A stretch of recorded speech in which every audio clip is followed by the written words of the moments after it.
ಯಾಕಂದರೆ ನಾವು ಆತನ ಹುಡುಕರೆ ನಮ್ಮ ಜೀವಿತದಲ್ಲಿ ಬಿಡುಗಡೆ ಇರುತ್ತೆ, ನಮ್ಮ ಜೀವಿತದಲ್ಲಿ ಅದ್ಭುತ ಇರುತ್ತೆ, ನಮ್ಮ ಜೀವಿತದಲ್ಲಿ ಆಶೀರ್ವಾದ ಇರುತ್ತೆ.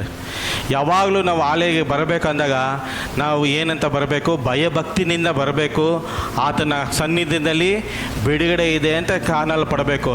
ದೇವರ ವಾಕ್ಯದಲ್ಲಿ ನಾವು ಏನು ಕಾಣಲ್ಪಡ್ತೀರ ಅಂದರೆ, ನನ್ನ ನಾಮದಲ್ಲಿ ಎಲ್ಲಿ 2-3 ಕೂಡು ಬರ್ತಾರೋ ಅವರ ಮಧ್ಯದಲ್ಲಿ ನಾನು ಇದ್ದೀನಿ ಅಂತ ದೇವರ ವಾಕ್ಯದಲ್ಲಿ ನಾವು ಕಾಣಲ್ಪಡ್ತೀವಿ. ಅಂದರೆ ಇವತ್ತು ನಮ್ಮ ಮಧ್ಯದಲ್ಲಿ ಯಾರಿದ್ದಾರೆ? ಯೇಸು. ಹಾಲೆಲೂಯ ಸ್ತೋತ್ರ. ಯೇಸು ನಮ್ಮ ಮಧ್ಯದಲ್ಲಿದ್ದಾರೆ. ಹಾಲೆಲೂಯ. ವಾಕ್ಯಕ್ಕೆ ಹೋಗೋಣ. ಇವತ್ತಿನ ಸಂದೇಶ ನೋಡಿ, ಇಸ್ರಾಯೇಲ್ ಜನಕ್ಕೆ ಅನೇಕ ಹೋರಾಟಗಳು ಬರ್ತಾಯಿತ್ತು, ಅನೇಕ ನಿಂದೆಗಳು ಬರ್ತಾಯಿತ್ತು. ದೇವರು ಆಲೋಚನೆ ಅರಿಯ ದೇಶಕ್ಕೆ ಕರ್ಕೊಂಬಂದು ಮೋಸ ಸಂಗಡ ನಿಂತು, ಯೋಶುವನ ಸಂಗಡ ನಿಂತು ದೇವರು ಆಲೋಚನೆ ಅರಿಯ ದೇಶಕ್ಕೆ ಕರ್ಕೊಂಬಂದಾಗ ಇಸ್ರಾಯೇಲ್ ಜನಕ್ಕೆ ಎಲ್ಲ ಸಿಕ್ತು. ಅವರಿಗೆ ಸಮೃದ್ಧಿ ಸಿಕ್ತು, ಅವರಿಗೆ ಸಮೃದ್ಧಿ ಆರ್ಥಿಕವಾಗಿ ಎಲ್ಲವಂತೂ ಬಂತು. ಆದರೆ ಅವ್ರು ಏನು ಮಾಡ್ತಾಯಿದ್ರು? ದೇವರನ್ನ ಮರ್ತು ಹೋಗ್ತಾಯಿದ್ರು. ಅವಾಗ ದೇವ್ರನ್ನ ಮರ್ತಾ ಹೋಗ್ತಾ ಇದ್ರು. ಏನಕ್ಕೆ ದೇವ್ರು ಮರ್ತಾ ಹೋಗ್ತಾ ಇದ್ದ? ಅಲ್ಲಿದ್ದ ಕಸ್ಟಮ್ಸ್, ಅಲ್ಲಿದ್ದ ಕಾರ್ಯಗಳನ್ನೆಲ್ಲ ಅವ್ರು ಏನು ಮಾಡ್ತಾಯಿದ್ರು? ಆರಂಭ ಮಾಡ್ತಾಯಿದ್ರು. ಅಂದರೆ ಅದನ್ನು ಆರಾಧನೆ ಮಾಡ್ತಾಯಿದ್ರು.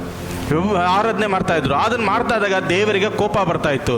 ಹಿಂಗೆ ಇರಬೇಕಾದಾಗ ನ್ಯಾಯಸ್ಥಾಪಕದಲ್ಲಿ 6ನೇ ಅಧ್ಯಾಯದ 3ನೇ ವಾಕ್ಯ ಓದೋಣ. ನ್ಯಾಯಸ್ಥಾಪಕ ಬರೆದ ಪುಸ್ತಕ 6ನೇ ಅಧ್ಯಾಯದ 3ನೇ ವಾಕ್ಯ ಓದೋಣ.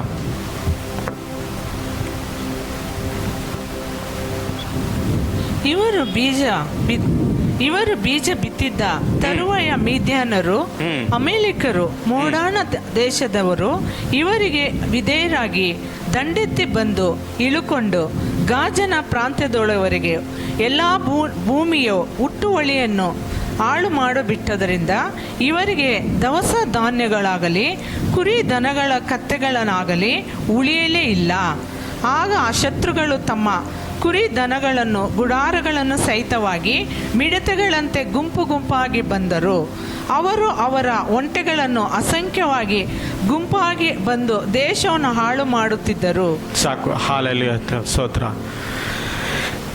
ಇಲ್ಲಿ ಇಸ್ರಾಯೇಲ್ ಜನರು ತನ್ನ ಕಷ್ಟಪಟ್ಟಿದ್ದು ಏನು ಮಾಡ್ತಾ ಇದ್ದಾರೆ? ದವಸಧಾನ್ಯಗಳು ಮಾಡ್ತಾ ಇದ್ದಾರೆ. ಎಲ್ಲ ಮಾಡ್ತಾ ಇದ್ದಾಗ ಇನ್ನೇನು ಫಲ ಕೊಡೋ ಸಮಯದಲ್ಲಿ ಏನಾಗ್ತದೆ? ಈ ಮಿದ್ಯಾನ್ಯರುಗಳು ಬಂದು ನಾಶ ಮಾಡ್ಕೊಂಡು ಎಲ್ಲ ಏನು ಮಾಡ್ತಾ ಇದ್ದಾರೆ? ಕೊಳ್ಳೆ ಹೊಡ್ಕೊಂಡು ಹೋಗ್ತಾ ಇದ್ದಾರೆ.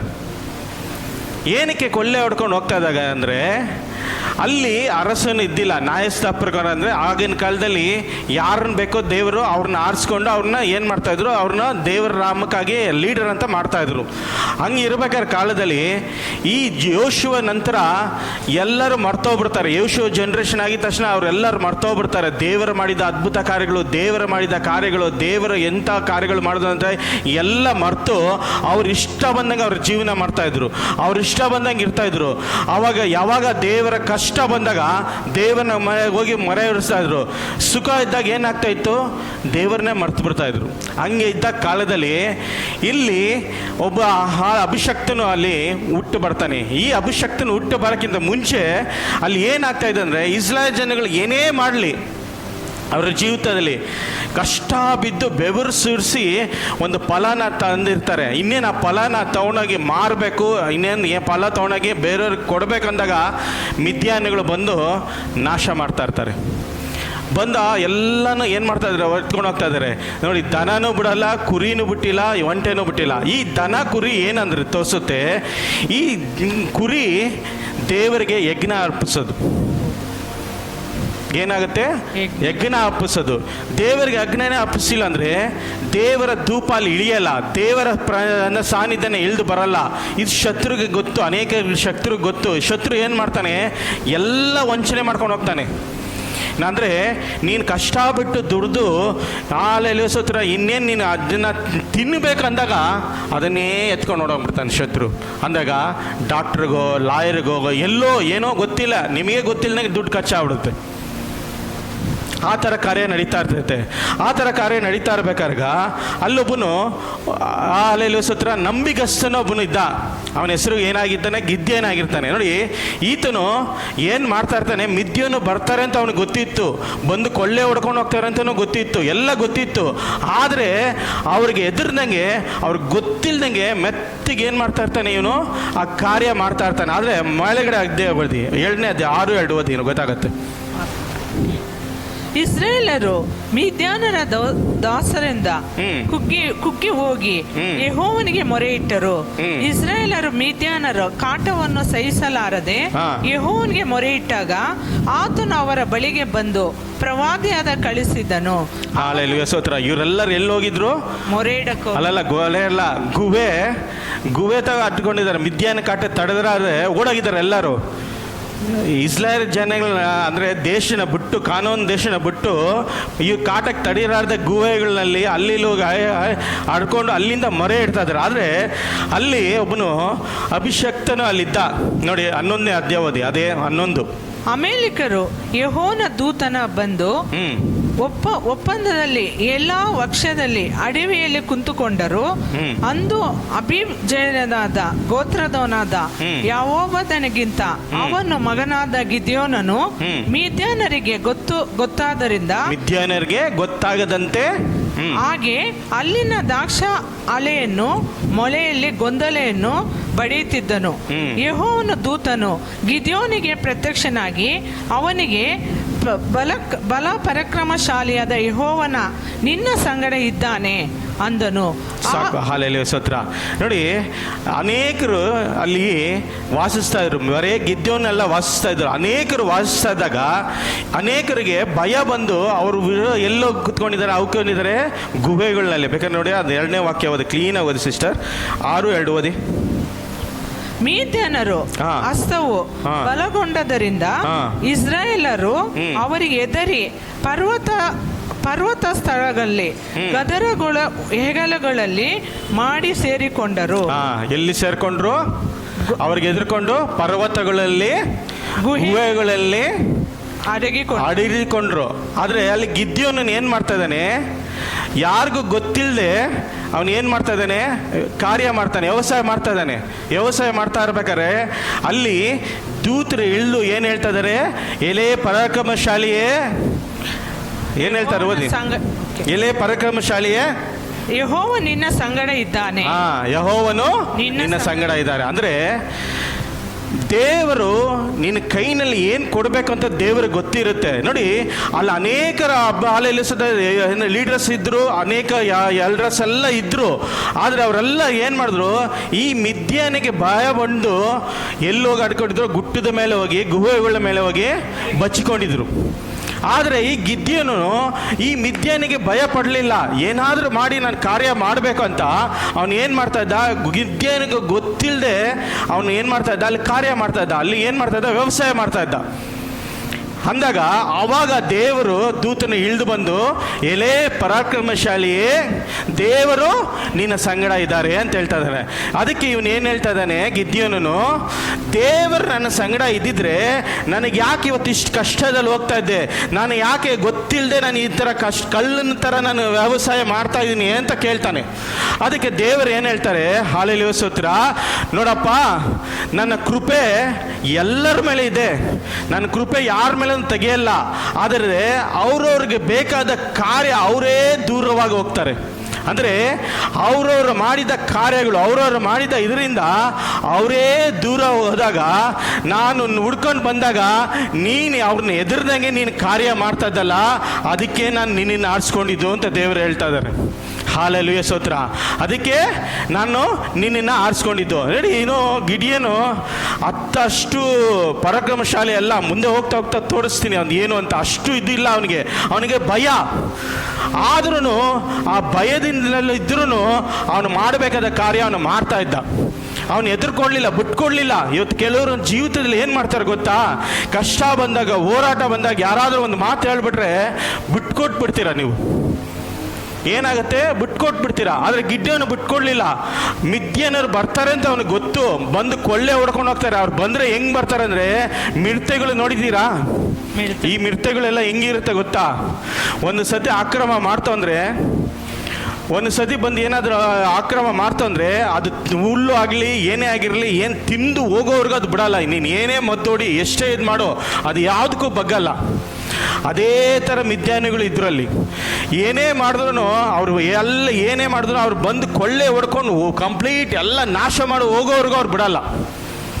ಅಲ್ಲಿ ಏನೇ ಆಗಿರಲಿ, ಅವ್ರು ಏನು ದಾಸದಾನ ಮಾಡಿರ್ತಾರೋ, ಏನು ಮಾಡಿರ್ತಾರೋ ಅದನ್ನೆಲ್ಲನೂ ಕೊಳ್ಳೆ ಹೊಡ್ಕೊಂಡು ಹೋಗೋಕ್ಕೆ ಬಂದಿದ್ದಾರೆ ಅವರು. ಅಲ್ಲಿವರೆಗೂ ಅವ್ರು ಬಿಡಲ್ಲ. ಆದರೆ ಅಲ್ಲೊಬ್ಬನು ಪರಾಕ್ರಮಶಾಲಿ ಇದ್ದ. ಆ ಪರಾಕ್ರಮಶಾಲಿ ಏನು ಮಾಡ್ತಾ ಇದ್ದ, ಯಾರಿಗೂ ಗೊತ್ತಿಲ್ಲದೆ ಅವನು ಹಾಲೆಲ್ಲಿ ಸುತ್ತ ಕಾರ್ಯ ಮಾಡ್ತಾ ಇದ್ದ. ಮಿದ್ಯಾನಿಗೆ ಭಯ ಪಡಲಿಲ್ಲ, ಯಾರಿಗೂ ಭಯ ಪಡಲಿಲ್ಲ. ಆದರೆ ಮಾಡ್ತಾ ಇದ್ದಾಗ ಅಲ್ಲಿ ದೇವರ ವಾಕ್ಯ ಏನು ಕಾಣಲ್ಪಡ್ತೀರಿ, ಅಲ್ಲೇ ಪರಾಕ್ರಮಶಾಲಿಯೇ ಗಿದ್ಯೋನಿನೇ, ದೇವರು ನಿನ್ನ ಸಂಗಡ ಇದ್ದಾರೆ ಅಂತ ದೇವರು ಹೇಳ್ತಾ ಇದ್ದಾರೆ. ಈನು ಎಲ್ಲರಿಗಿಂತ ಲೀಸ್ಟ್ ಸ್ವಂತ ತಂದೆನೇ ಅವನ ಬಿಟ್ಬಿಟ್ಟಿದ್ದಾರೆ. ಕುಳದಲ್ಲಿ ಕಳೇಷ್ಟ ಕುಳ ಅಂತಾರೆ ನೋಡಿ. ವಾಕ್ಯ ಓದಿಸ್ತೀನಿ ನೋಡಿ, 11ನೇ ಅಧ್ಯಾಯ ಓದಮ್ಮ. ಆಮೇಲೆ ಯೆಹೋವನು ಇಲ್ಲ 13ನೇ ಅಧ್ಯಾಯ ಓದಿ. ಆಗ ಗಿದ್ಯೋನನು ಅವನಿಗೆ, ಸ್ವಾಮಿ, ಯೆಹೋವನು ನಿಮ್ಮ ಸಂಗಡ ಇದ್ದರೆ ನಮಗೆ ಇದೆಲ್ಲ ಯಾಕೆ ಸಂಭವಿಸಿತು? ನಮ್ಮ ಹಿರಿಯರು ಯೆಹೋವನ ಅದ್ಭುತಗಳನ್ನು ನಡೆಸಿ ತಮ್ಮನ್ನು ಐಗುಪ್ತ ದೇಶದಿಂದ ಬಿಡಿಸಿದ್ದನೆಂಬುದಾಗಿ ವಿವರಿಸುತ್ತಿದ್ದೆವು. ಅಂಥ ಅದ್ಭುತಗಳು ಈಗೆಲ್ಲಿವೆ?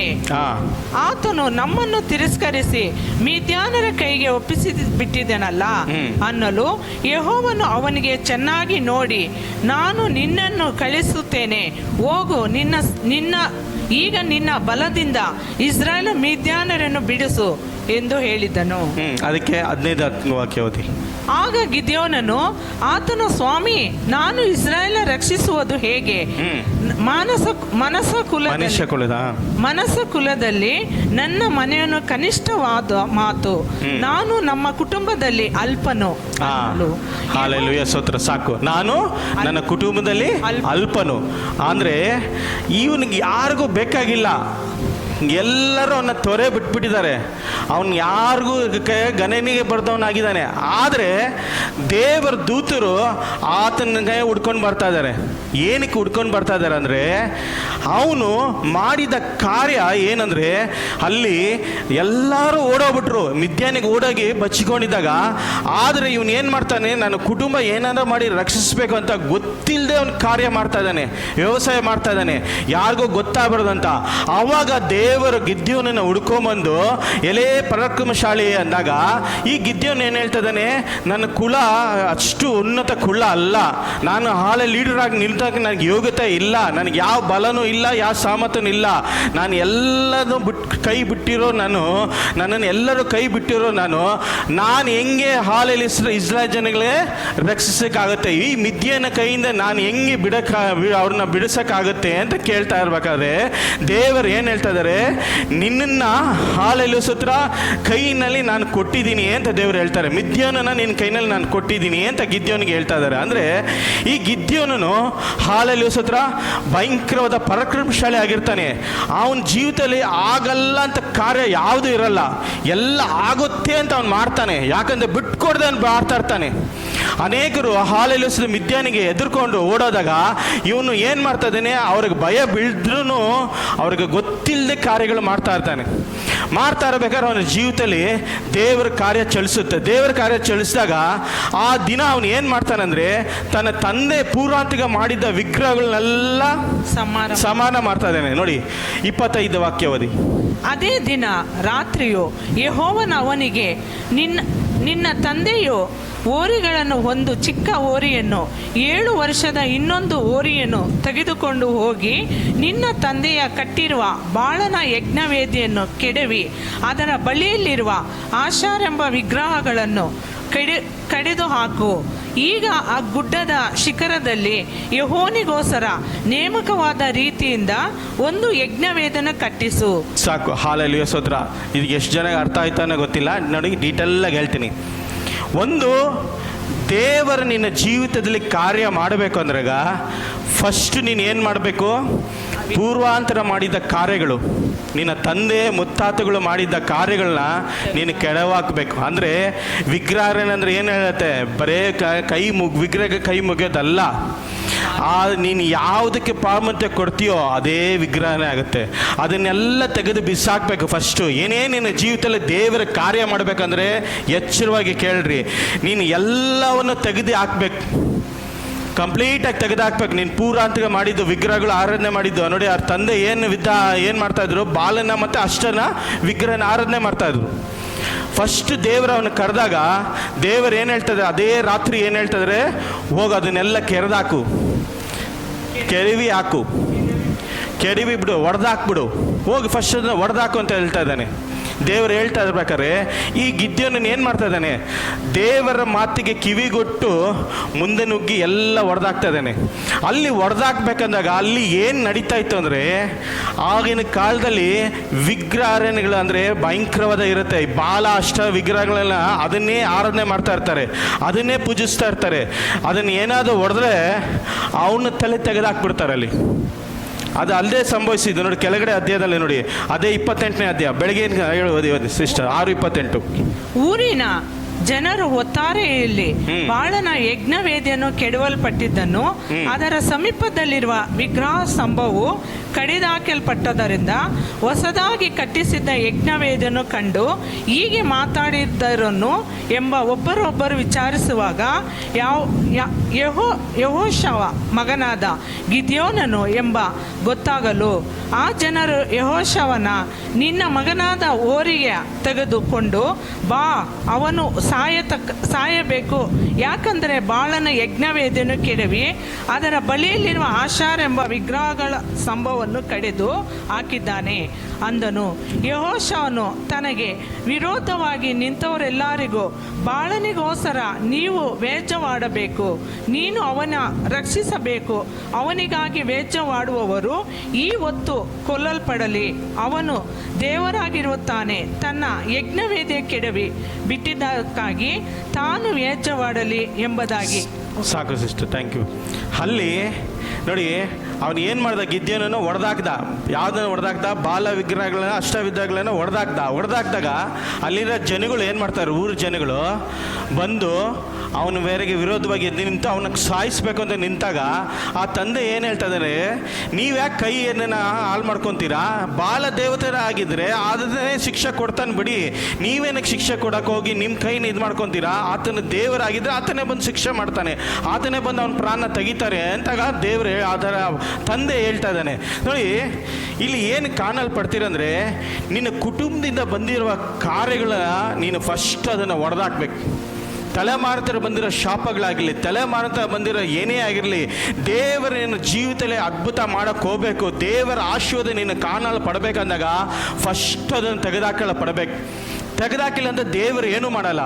ದೇವರ ಕಾರ್ಯ ಚೆಲ್ಸಲ್ಪಡಬೇಕಂದ್ರೆ ಅದನ್ನು ಫಸ್ಟ್ ನಾವು ಹೊಡೆದಾಕಲ್ಪಡಬೇಕು. ದೇವರ ಪ್ರಕಟಣೆ ವಾಕ್ಯದಲ್ಲಿ ನಾವು ಏನು ಕಾಣಲ್ಪಡ್ತೀರ ಅಂದರೆ, 3ನೇ 6ನೇ ವಾಕ್ಯ ಏನು ಕಾಣಲ್ಪಡ್ತಾರೆ? ತನ್ನೆಣ್ಣೆ 10 3ನೇ ಓದಿ, ಅದು ವಾಕ್ಯ ಹೋದ್ಮೇಲೆ ಹೇಳ್ತೀನಿ. ಪ್ರಕಟಣೆ ಬರೆದ ಪುಸ್ತಕ 3ನೇ ಅಧ್ಯಾಯದ 16ನೇ ವಾಕ್ಯ.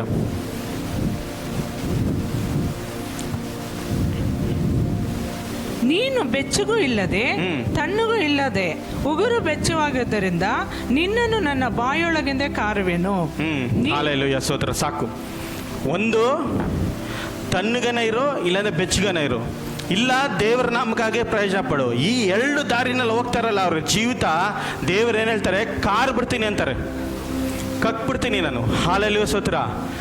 ಒಂದು ದೇವರ ನಾಮಕ್ಕಾಗಿ ನಿಂತಾಗ ದೇವರ ಕಾರ್ಯದಲ್ಲಿ ನೀನು ಏನಾಗಿರಬೇಕು? ಭಯಂಕರವಾಗಿ ಹೋರಾಟ ಮಾಡಬೇಕು.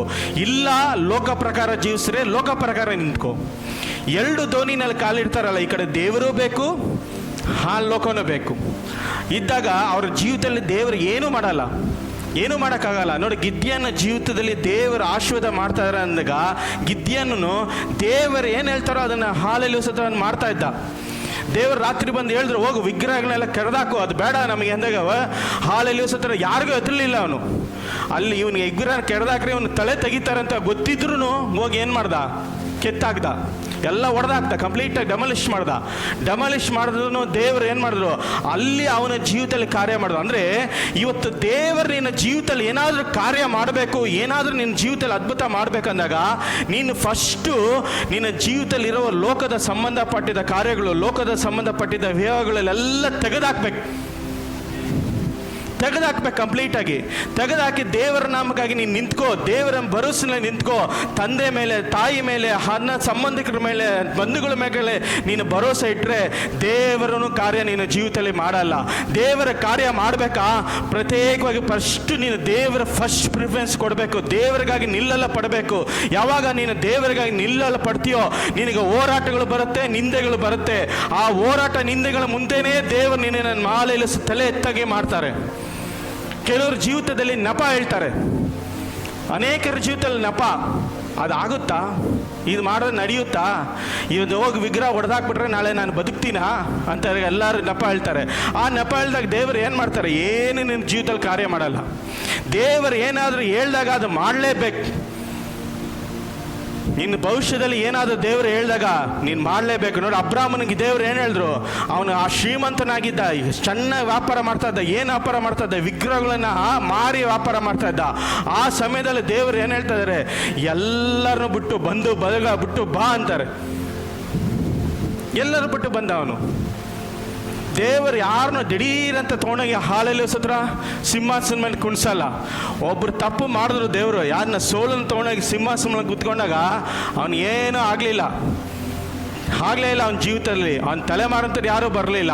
ಆದರೆ ಕುರಿ ಮೆಸನ್ನು ತೊಗೊಂಡೋಗಿ ದಾವಿದನ್ನ ಆಮೇಲೆ ಸಿಂಹಾಸನ ಮೇಲೆ ತೊಗೊಂಡೋಗಿ ನಿಲ್ಲಿಸಿದಾಗ ಅವನು ಎಷ್ಟು ಹಾಲೆಲ್ಲ ಸತ್ರ ದೇವರನ್ನ ಎಷ್ಟು ಇದು ಮಾಡ್ದ, ದೇವರು ಹೇಳಿದ ಕಾರ್ಯಗಳೆಲ್ಲ ಮಾಡ್ದ. ಎಕ್ಸಾಂಪಲ್, ಎಷ್ಟೋ ಜನನ ತಗೊಳ್ಳಿ, ಮೋಶೆನ ತಗೊಳ್ಳಿ. ಮೋಶೆ ಎಲ್ಲಿಂದ ಬೆಳೆದು ಬಂದಿದ್ದ? ಐಗುಪ್ತ ದೇಶ ಅರಮನೆಯಲ್ಲಿ ಬೆಳೆದು ಬಂದ ಅವನು. ಆ ಅರಮನೆ ಬೆಳೆದು ಬಂದಾಗ ಅರಮನೆಯಲ್ಲಿ ಏನಾಗಿದ್ದ ಅವನು, ಒಳ್ಳೆ ಇತ್ತು, ವಿದ್ಯಾಭ್ಯಾಸ ಇತ್ತು, ಸಾಮರ್ಥ್ಯ ಇತ್ತು. ಪರೋನ ಆದ್ಮೇಲೆ ನೆಕ್ಸ್ಟ್ ಅವನೇ ರಾಜ್ಯ ಆಗಬೇಕಾಯ್ತು. ಅದನ್ನೆಲ್ಲ ಬಿಟ್ಟು ಅವನ ಅರಣ್ಯದಲ್ಲಿ ಹೋದ, ಮಿದ್ಯಾನಲ್ಲಿ ಹೋದ. ಈ ಮಿದ್ಯಾನಲ್ಲಿ ಗೊತ್ತಾಯ್ತು ಅವನ ಜೀವಿತ ಏನು ಅಂತ. ಎಲ್ಲ ವ್ಯರ್ಥ ಆಯ್ತು ಅವನ ಜೀವಿತದಲ್ಲಿ. ಒಂದು ಸತಿ ದೇವರು ಎನ್ಕೌಂಟ್ರ್ ಉಂಟಾದಾಗ ಏನು ಮಾಡ್ತಾ ಇದ್ದಾನೆ, ಎಲ್ಲವನ್ನು ಬಿಟ್ಟು ಮತ್ತೆ ಇಸ್ರಾಯೇಲ್ ಜನಕ್ಕೆ ಬಂದು ಮರೆ ಇಡ್ತಾ ಇದ್ದಾನೆ. ದೇವರ ಕೋಪ ಬಂದಾಗ ಏನು ಹೇಳ್ತಾ ಇದ್ದಾನೆ ಮೋಶೆ, ನನ್ನ ಹೆಸರು ಬೇಕಾದ್ರೆ ತೆಗೆದಾಕು, ಇವ್ರನ್ನ ಏನು ಅಳಿಸ್ಬೇಡ, ಇವ್ರನ್ನ ಕ್ಷಮಿಸ್ಬಿಡು ಅಂತ ಹೇಳ್ಕೊಂಡು ದೇವರಿಗೆ ವಿಜ್ಞಾಪನೆ ಮಾಡ್ತಾ ಇದ್ದಾನೆ. ಭಯಂಕರವಾದ ಕೋಪ ಇತ್ತು ಮೋಶೆಗೆ. ಅರಮನೆಯಲ್ಲಿ ನೋಡಿ, ಇಬ್ರು ಯಾರೋ ಜಗಳ ಆಡ್ತಾ ಇದ್ದಾಗ ಒಬ್ಬನ ಹೊಡೆದು ಸಾಯಿಸಿದಾಗ ಗೊತ್ತಾಗಿ ಭಯ ಬಿಟ್ಟು ಓಡೋಗ್ಬಿಟ್ಟ. ಅದೇ ಮೋಶೆ ಒಂದು ದೇವರ ಎನ್ಕೌಂಟರ್ ಉಂಟಾಗಿ ದೇವರ ಸನ್ನದ ಮಕಾಮಕ್ಕೆ ಮಾತಾಡಿದಾಗ, ಅದೇ ಮೋಶೆ ದೇವರಿಗೆ ಕೋಪ ಬಂದಾಗ ಇಸ್ರಾಯೇಲ್ ಜನಗಳನ್ನೆಲ್ಲ ಅಳಿಸಾಕ್ಬಿಡ್ತೀನಿ, ನಿನ್ನ ಸಂತತಿ ಮುಖಾಂತರ ನಾನು ಆಶೀರ್ವಾದ ಮಾಡ್ತೀನಿ ಅಂದಾಗ ದೇವರಿಗೆ ಮೊರೆ ಇಡ್ತದಾನೆ. ಅಯ್ಯೋ ದೇವರೇ, ಆ ಥರ ಮಾಡಬೇಡ, ತಪ್ಪು ಮಾಡಬೇಡ ಅಂತ ಮೊರೆ ಇಡ್ತದಾನೆ. ಎಲ್ಲಿಂದ ಬಂತು ಈ ಮೊರೆ? ಎಲ್ಲಿಂದ ಬಂತು ಈ ಜ್ಞಾನ? ಎಲ್ಲಿಂದ ಬಂತು ಅವನಿಗೆ ಈ ಸಾಮರ್ಥ್ಯ? ಎಲ್ಲಿಂದ ಬಂತು ಈ ತಾಳ್ಮೆ? ಅಂದರೆ ದೇವರ ಪ್ರಸನ್ನತೆಯಲ್ಲಿ ಅವನು ಮುಖಾಮುಖಿ 40 ದಿವಸ 40 ಹಗಲು ದೇವರ ಮುಂದೆ ಕೂತ್ಕೊಂಡು ದೇವರನ್ನ ಆರಾಧಿಸಲ್ಲ. ಇವತ್ತು ಆ ಎನ್ಕೌಂಟರ್ ನಿಮ್ಮ ಜೀವಿತದಲ್ಲಿ ಉಂಟಾಗಬೇಕು. ಇವತ್ತು ಆ ಎನ್ಕೌಂಟರ್ ನಿಮ್ಮ ಜೀವಿತದಲ್ಲಿ ಕಾಣಲು ಪಡಬೇಕು. ಲೋಕದ ಆಸೆಗಳಾಗಲಿ, ಲೋಕದ ಆರ್ಥಗಳಾಗಲಿ, ಇದು ಯಾವುದು ನಿಮಗೆ ಶಾಶ್ವತ ಅಲ್ಲ. ಶಾಶ್ವತವಾಗಿರೋದು ದೇವರ ಪ್ರಸನ್ನತೆ, ದೇವರ ಸಾನ್ನಿಧ್ಯನ ಮಾತ್ರ.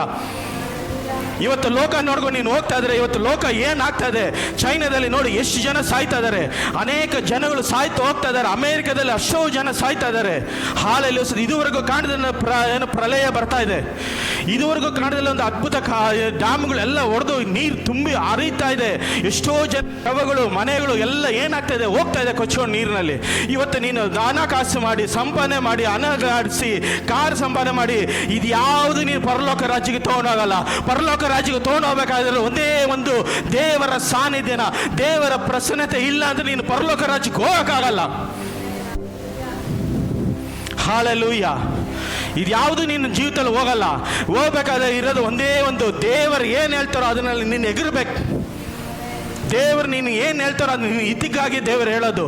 ಆ ದೇವರು ಹೇಳಿದಾಗ ನೀನು ಅದನ್ನಲ್ಲಿ ನುಗ್ಗಿದಾಗ ದೇವರು ನಿನ್ನ ಉನ್ನತ ಸ್ಥಾನದಲ್ಲಿ ತೊಗೊಂಡೋಗಿ ಬಿಡ್ತಾರೆ. ಹಾಲೆಲೂಯ. ಇವತ್ತು ನಿನ್ನ ಜೀವಿತದಲ್ಲಿ ಕಷ್ಟ ಬರ್ತಾ ಇರೋದು ಎಲ್ಲಿಂದ? ಹೋರಾಟ ಬರ್ತಾ ಇರೋದು ಎಲ್ಲಿಂದ? ಎಲ್ಲೋ ನೀನು ದೇವರ ಶಬ್ದ ಕೇಳಿಲ್ಲ, ದೇವರ ಕಾರ್ಯದಲ್ಲಿ ನೀನು ನಿಂತಿಲ್ಲ. ನಿನ್ನ ಸ್ವಂತವಾದ ಕಾರ್ಯ, ಶರೀರವಾದ ಕಾರ್ಯದಲ್ಲಿ ನೀನು ನಿಂತ್ಕೊಂಡಿದ್ದೀಯ ಇವತ್ತು. ಅದನ್ನೆಲ್ಲ ತೆಗೆದುಹಾಕಬೇಕು, ಚೆಚ್ಚಲ ಪಡಬೇಕು. ಇದು ಯಾವುದು ಇಲ್ಲ ದೇವರೇ, ನಾನು ನಿಂತಿರೋದು ನಿನ್ನ ಕೃಪೆ ಕೃಪೆ ಕೃಪೆ ಅಂತ ನೀನು ಯಾವಾಗಲೂ ಹಗಲಿರೋ ದೇವರನ್ನ ಮೊರೆ ಇಡ್ತೀಯೋ ಅವಾಗ ದೇವರು ನಿನ್ನ ಕಾರ್ಯ ಮಾಡ್ತಾರೆ, ದೇವರು ನಿನ್ನ ಉನ್ನತವಾಗಿ ತಗೊಂಡೋಗಿರ್ತಾರೆ. ಹಾಲೆಲೂಯಾ, ಸ್ತೋತ್ರ. ಇವತ್ತು ನಿನ್ನ ಕಣ್ಣೀರಿನಲ್ಲಿ ಹೋಗ್ತಾ ಇದೆಯಾ, ವೇದನೆಯಲ್ಲಿ ಹೋಗ್ತಾ ಇದೆಯಾ, ದುಃಖದಲ್ಲಿ ಹೋಗ್ತಾ ಇದೆಯಾ, ಇವತ್ತು ಎಲ್ಲ ಮತ್ತೆ ಹಿಂತಿರುಗಿ ನೀನು ಬಾ, ದೇವರನ್ನ ಶಬ್ದ ನೀನು ಕೇಳು, ದೇವರಿಗಾಗಿ ಮೊರೆ ಇಡು. ಹಾಲೆಲೂಯಾ, ಸ್ತೋತ್ರ. ಆತನು ಏನು ಹೇಳ್ತಾನೋ ಆತನ ಮಾಡಿದಾಗ ನಿನ್ನ ಕಾರ್ಯದಲ್ಲಿ ದೇವರು ಸಫಲಗೊಳ್ಳುತ್ತಾರೆ. ಹಾಲೆಲೂಯಾ. ಎಸ್, ದೇವರು ಯಾರನ್ನು ಹಾಲೆಲೂಯಾ ಸ್ತೋತ್ರ ಶಿಕ್ಷಿಸಲ್ಲ, ಯಾರನ್ನು ಹಾಲೆಲೂಯಾ ಸ್ತೋತ್ರ, ಈ ಹಾಲೆಲೂಯಾ ಸ್ತೋತ್ರ ಯಾರನ್ನು ದೇವರು ಹಾಲೆಲೂಯಾ ಸ್ತೋತ್ರ ಪಕ್ಷಪಾತ ಪಡಲ್ಲ, ಎಲ್ಲರನ್ನು ಒಂದೇ ನೋಡೋದು. ಒಬ್ಬನು ಹಾಲೆಲೂಯಾ ಸ್ತೋತ್ರ ಬೆಳಗ್ಗೆ ಜಾವದ ಬಂದರೂ ಒಂದೇ ಸಂಬಳ, ಸಾಯಂಕಾಲ ಬಂದರೂ ಒಂದೇ ಸಂಬಳ. ಬೆಳಿಗ್ಗೆ ಬಂದವನೇ ನನಗೆ ಜಾಸ್ತಿ ಕೊಡಬೇಕು ಅಂತ ಕೇಳಿದಾಗ ದೇವ್ರು ಏನು ಹೇಳ್ತಾರೆ, ನೀನು ಎಷ್ಟು ಮಾತಾಡಿದ್ದೋ ಅಷ್ಟೇ ನಾನು ಕೊಡ್ತೀನಿ. ಅದೇ ಸಾಯಂಕಾಲ ಬಂದವನಿಗೆ ಅದೇ ಕೊಟ್ಟರು. ಯಾರಿಗೂ ದೇವರು ಪಕ್ಷಪಾತ ಪಡಲ್ಲ, ಎಲ್ಲರನ್ನೂ ಒಂದೇ ಥರ ನೋಡೋ ದೇವರು ನನ್ನ ದೇವರು. ಆತನು ಏನು ಮಾಡಿದ್ರು ಆ ಕಾರ್ಯದಲ್ಲಿ ನೀನು ನಿಲ್ಲೆಲ್ಲ ಪಡಬೇಕು. ಗಿದ್ಯೋನು ನೀನು ಏನು ಮಾಡ್ದ ನೋಡಿ, ಎಲ್ಲ ವಿಗ್ರಹಗಳನ್ನ ಹೊಡೆದು ದೇವರಿಗೆ ಸಮರ್ಪಿಸ್ತಾ ಇದ್ದಾನೆ. ದೇವರಿಗೆ ಸಮರ್ಪಿಸಿದಾಗ ದೇವರು ಅವನನ್ನು ಉನ್ನತ ಸ್ಥಾನದಲ್ಲಿ ತಗೊಂಡೋಗ್ತಾ ಇದ್ದಾರೆ ನೋಡಿ. ಹಾಲೆಲೂಯಾ ಸ್ತೋತ್ರ. ಮುಂದೆ ವಾಕ್ಯ ಓದೋಣ. 7 ಹಾಲೆಲೂಯಾ ಸ್ತೋತ್ರ 7:23. ಆದದರಿಂದ ಎಲ್ಲ ಜನರಿಗೂ ಕೇಳಿಸುವಂತೆ ಧೈರ್ಯವಾಗಿ ಇಲ್ಲ ಓಕೆ, ಅದು ಆಮೇಲೆ ಓದಿಸೋಣ. 6:36 ಮಾಡಿ. 6:36. ಮತ್ತು ಗಿದೆಯೋನನಿಗೆ ದೇವರು ನೀನು ಹೇಳಿದ್ದಂತೆ ಇಸ್ರಾಯೇಲರನ್ನು ನನ್ನ ಮೂಲಕವಾಗಿ ರಕ್ಷಿಸುವೆ ಇಲ್ಲವೋ ಎಂಬುದಾಗಿ ತಿಳಿಯಪಡಿಸು. ಇಗೋ, ನಾನು ಕಣದಲ್ಲಿ ಕುರಿಯಂತೆ ತುಪ್ಪಾಟವನ್ನು ಇಡುತ್ತೇನೆ.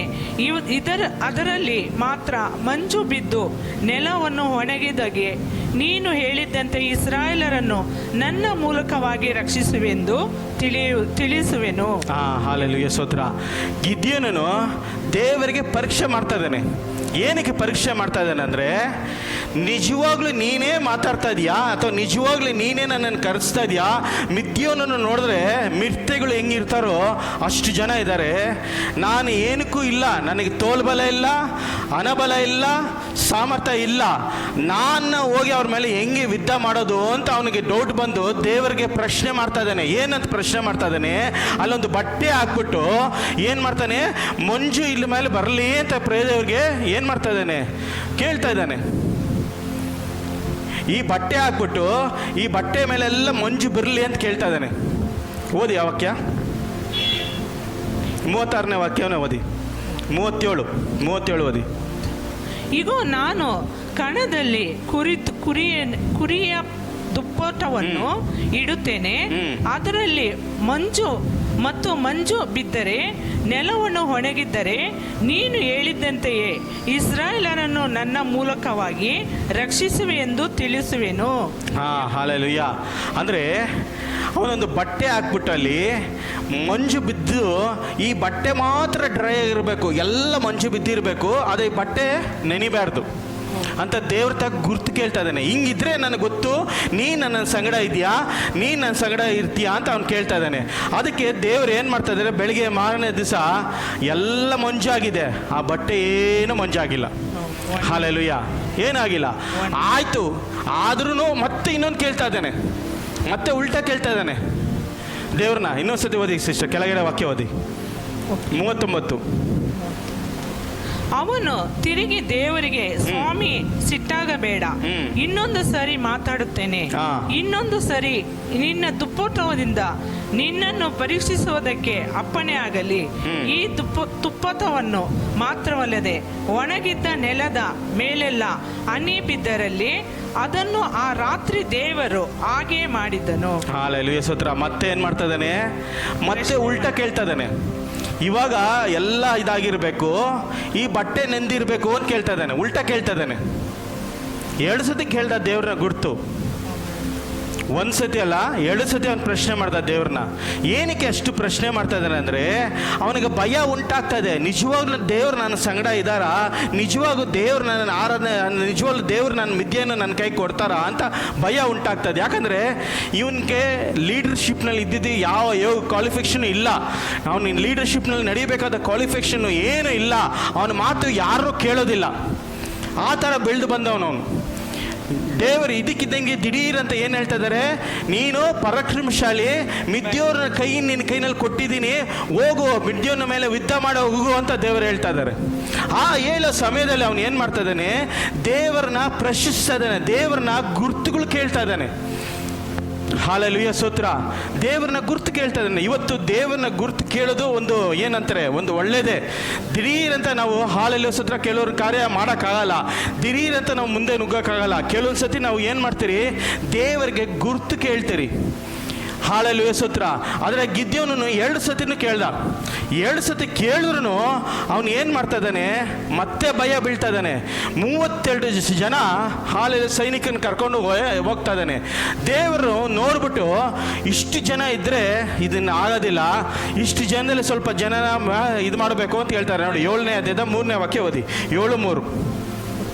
ಆದದರಿಂದ ಎಲ್ಲಾ ಜನರು ಕೇಳಿಸುವಂತೆ ಧೈರ್ಯವಿಲ್ಲದವನಾಗಿ ಅಂಜುತ್ತಿರುವವನು ಈ ಗಿದ್ಯೋಲನ ಪರ್ವತವನಿಗೂ ಬಿಟ್ಟು ಮನೆಗೆ ಹೋಗಲಿ ಎಂದು ಪ್ರಕಟಿಸಿದ್ದನು ಅಂದನು. ಹಾಗೆ ಮಾತಲ್ಲದೆ 222,000 ಮಂದಿ ಹಿಂದಿರುಗಿ ಹೋದರು, 10,000 ಮಂದಿ ಉಳಿದರು. ಹಾಲೆಲೂಯ ಸ್ತೋತ್ರ. ಟೋಟ್ಲಿ 22,000 ಪ್ಲಸ್ 10,000 ಏನಾಯ್ತು, 32,000 ಜನಗಳನ್ನ ಕರ್ಕೊಂಬಂದಿದ್ದ ಅವನು ಯುದ್ಧ ಮಾಡಕ್ಕೆ. ಅದು ಎಲ್ಲಿಂದ ಕರ್ಕೊಂಬಂದಿದ್ದ ಅಂದರೆ ಜಪ್ತಾಲಿ ನಪ್ತಾಲಿ ಅವರನ್ನ ಕುಳುಗಳಿಂದ ಕರ್ಕೊಂಬಂದ ಅವನು. ಹಾಲೆಲೂಯ ಸ್ತೋತ್ರ. ಜಿಬುಳು ಮತ್ತು ನಪ್ತಾಲಿ ಕುಳುಗಳಿಂದ ಅವನು ಅಷ್ಟು ಜನ ಕರ್ಕೊಂಬಂದ. ಆಗಿನ ಕಾಲದಲ್ಲಿ ಕತ್ತಿ ಏನಂತಾರೆ, ಚೂಟಿ, ಅದೇನು ಇನ್ನೇನಂತಾರೆ ಸ್ಪೇರ್ಗೆ ಚುಚ್ತಾರಲ್ಲ ಹಿಂಗೆ ಹಾಕಿ ಬರ್ಜಿ, ಅವು ಯಾವುದು ಇದ್ದಿಲ್ಲ ಅವ್ರಿಗೆ. ಅದು ಅವರೆಲ್ಲ ಇರಬೇಕಾಗಿದ್ದರು. ಒಬ್ಬನಿಗೆ ರಾಜನಿಗೆ ಮಾತ್ರ ಅದು ಇರ್ತಾಯಿತ್ತು, ಕತ್ತಿ ಮಾತ್ರ ಇರ್ತಾಯಿತ್ತು. ಆವಾಗ ಸೋಳ್ಗೆ ಏನಿತ್ತು, ಸೋಳ್ಗೆ ಮತ್ತು ಮಗನಿಗೆ ಕತ್ತಿ ಇತ್ತು, ದಾವಿದನಿಗೂ ಕತ್ತಿ ಇತ್ತು. ಅದು ಬಿಟ್ಟು ಇನ್ನೇ ಹಿಂದೆ ಇರೋ ಸಿಪಾಯಿಗಳೆಲ್ಲ ಏನು ಇಟ್ಕೊಂಡಿದ್ರು, ಕೋಳೆ ಅವ್ರಿಗೆ ಆಯ್ದ, ಇಲ್ಲಾಂದ್ರೆ ಒಂದು ಕಡೆ ಪಂಜು, ಇಲ್ಲಾಂದ್ರೆ ಒಂದು ಕಡೆ ತುತ್ತೂರಿ, ಅಷ್ಟೇ. ಅದು ಬಿಟ್ಟರೆ ಇನ್ನೇನು ಇರಲ್ಲ.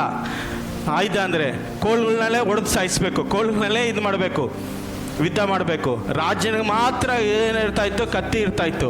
ಅಲ್ಲಿ 32,000 ಜನನ ಕರ್ಕೊಂಬರ್ತಾ ಇದ್ದಾನೆ. ಹಾಲೆಲೂಯ ಸ್ತೋತ್ರ. ಗಿದ್ಯೋನನ್ನು ಎಲ್ಲಾನು ಒಟ್ಟುಗೂಡಿಸ್ಬಿಟ್ಟು ಬಾ ಮಿದ್ಯೋನ ಮೇಲೆ ಯುದ್ಧ ಮಾಡಕ್ಕೆ ಹೋಗೋಣ ಅಂತ 32 ಜನನ ಕರ್ಕೊಂಬಂದಾಗ ದೇವರು ಅವನ್ನ ನೋಡ್ಬಿಟ್ಟು 32 ಜನನ ನೋಡ್ಬಿಟ್ಟು ದೇವ್ರನ್ನ ಏನು ಹೇಳ್ತಾ ಇದ್ದಾರೆ, ಇವ್ರನ್ನೆಲ್ಲನೂ ಕರ್ಕೊಂಬಂದ್ರೆ ಇವ್ರು ಏನು ಹೇಳ್ತಾರೆ, ನನ್ನ ಬಲದಿಂದ ಅಲ್ಲ, ಇಲ್ಲಿ ಮನುಷ್ಯರ ಬಲದಿಂದ ಗೆದ್ರಿ ಅಂತ ದೇವ್ರು ಹೇಳ್ತಾ ಇದ್ದಾರೆ. ಅದಕ್ಕೆ ದೇವ್ರು ಏನು ಮಾಡ್ತಾ ಇದ್ದಾರೆ, ಯಾರ್ಯಾರಿಗೆ ಭಯ ಇದೆಯೋ ಅವ್ರು ಹಿಂತಿರುಗಿ ಹೋಗ್ಲಿ ಅಂತ. ಕೆಲವ್ರಿಗೆ ಹೇಳಿದ್ರೆ ಸಾಕು ಓಡೋಗ್ಬಿಡ್ತಾರೆ ಅಲ್ಲ, ಕೆಲವ್ರು ಹೇಳಿದ್ರೆ ಸಾಕು. ಹಾಲೆಲೂಯ ಸ್ತೋತ್ರ. ಕೆಲವ್ರಿಗೆ ಅನೇಕರು ಹೇಳ್ತಾರೆ, ದೇವರೇ ನಿನ್ನ ನಾಮಕ್ಕಾಗಿ ನಿಂತು ನಾನು ಏನು ಪ್ರಕಾಶಗೊಳಿಸ್ತೀನಿ, ನಿನ್ನ ನಾಮಕ್ಕಾಗಿ ನಿಂತು ಅದು ಬರ್ತೀನಿ, ಇದು ಮಾಡ್ತೀನಿ ಅಂತಾಗ ಲಾಸ್ಟಿಗೆ ನೀವು ಏನಾದರೂ ದೇವ್ರ ಪಕ್ಷ ನಿಂತವ್ರು ಬರಲಿ, ಇಲ್ಲಾಂದ್ರೆ ನಿಮ್ಮ ಭಯ ಇದ್ದವ್ರು ಮನೆಗೆ ಹೋಗ್ಬಿಡ್ಲಿ ಅಂದಾಗ 22 ಜನ ಹಿಂತಿರುಗಿ ಹೋಗ್ಬಿಟ್ಟು 22,000 ಅಂದರೆ 22,000 ಜನಗಳು ಹಿಂತಿರುಗಿ ಹೋದ್ರು. ಮಿಕ್ಕಿದವ್ರು ಎಷ್ಟು? 10,000. ಈ 10,000ದಲ್ಲೂ ದೇವ್ರು ಬೇಕಾಗಿಲ್ಲ, ದೇವರಿಗೆ ಒಬ್ಬನೇ ಸಾಕು. ಒಬ್ಬನೇ ದೇವರು ಅದ್ಭುತ ಮಾಡ್ತಾರೆ. ಮತ್ತೆ ದೇವ್ರು ಏನು ಹೇಳ್ತಾ ಇದ್ದಾರೆ, ನಾನು ತೋರಿಸೋ ಜಾಗದಲ್ಲಿ ಕರ್ಕೊಂಬ, ಅವ್ರು ಯಾರ್ಯಾರು ನೀರು ಕುಡಿತಾರೋ ಅಲ್ಲಿ ನಾನು ಸಪ್ರೇಟ್ ಮಾಡ್ತೀನಿ.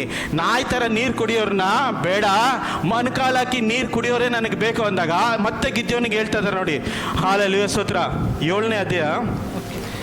ಇವರು ಜನ ಮೊಣಕಾಲೂರಿ ಕುಡಿಯದನ್ನು ಆಗ ಯೆಹೋವನು ಗಿದ್ಯೋನನಿಗೆ, ನೀರನ್ನು ನಕ್ಕದೆ ಆ 300 ಮಂದಿಯಲ್ಲಿ ನಿಮಗೆ ಜಯವನ್ನುಂಟು ಮಾಡಿ ಮಿದ್ಯಾನರನ್ನು ನಿನ್ನ ಕೈಗೆ ಒಪ್ಪಿಸಿಕೊಡುವೆನು, ಉಳಿದವರು ತಮ್ಮ ತಮ್ಮ ಸ್ಥಳಗಳಿಗೆ ಹೋಗಲಿ ಎಂದು ಆಜ್ಞಾಪಿಸಿದರು. ಹಾಲೆಲೂಯ. 32,000 ಜನದಲ್ಲಿ 300 ಮಂದಿ, ಬರೇ 300 ಜನ. 10,000 ಜನದಲ್ಲಿ ಎಷ್ಟು ಜನ? ಅಲ್ಲಿ ಬರೇ 300 ಜನ ಮೊಣಕಾಲು ಹಾಕ್ಬಿಟ್ಟು ಕೈ ಹಿಂಗೆ ನೀರು ಕುಡಿದ್ರು. ಇನ್ನು ಮಿಕ್ಕಿದವರೆಲ್ಲ ಹೆಂಗೆ ನೀರು ಕುಡಿತಾ ಇದ್ದಾರೆ, ನಾಯಿ ಹೆಂಗೆ ಕುಡಿತಾರೆ ಹಂಗೆ ಕುಡಿತಾ ಇದ್ದಾರೆ.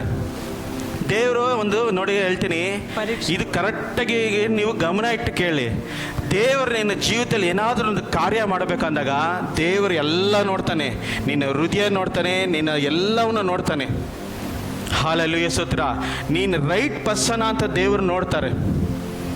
ಯಾಕಂದರೆ ದೇವರ ವಾಕ್ಯ ಏನು ಹೇಳುತ್ತೆ ಗೊತ್ತಾ? ಆರಿಸಲ್ಪಟ್ಟವರು ಅನೇಕರು, ಅದೇ ಕರೆಯಲ್ಪಟ್ಟವರು ಅಲ್ಪರು. ಅನೇಕರು ಸಮಯ ನಿನ್ನ ನಾಮಕ್ಕಾಗಿ ನಾನು ಏನಾದರೂ ಮಾಡ್ತೀನಿ ಅಂತ ಬರ್ತಾರೆ. ಅದು ಕಷ್ಟ ಬಂದಾಗ, ಹೋರಾಟ ಬಂದಾಗ, ನಿಂದೆ ಬಂದಾಗ ಎಲ್ಲರೂ ಏನು ಮಾಡ್ತಾರೆ? ಹಿಂತಿರುಗಿ ಓಡೋಗ್ಬಿಡ್ತಾರೆ, ಓಡಾಗ್ತಾರೆ ಹಿಂತಿರುಗಿ. ಯಾರು ನಿಲ್ಲಲ್ಲ. ದೇವ್ರಿಗೆ ಗೊತ್ತು ಯಾರನ್ನ ಆರಿಸ್ಕೊಬೇಕು, ಯಾರನ್ನು ಬಿಡಬೇಕು, ಯಾರನ್ನ ಇದು ಮಾಡಬೇಕು ಅಂತ ದೇವ್ರಿಗೆ ಗೊತ್ತು. ದೇವ್ರ ಕೆಲವು ಸತಿ ನಿನ್ನನ್ನು ಪರೀಕ್ಷಿಸ್ತಾನೆ.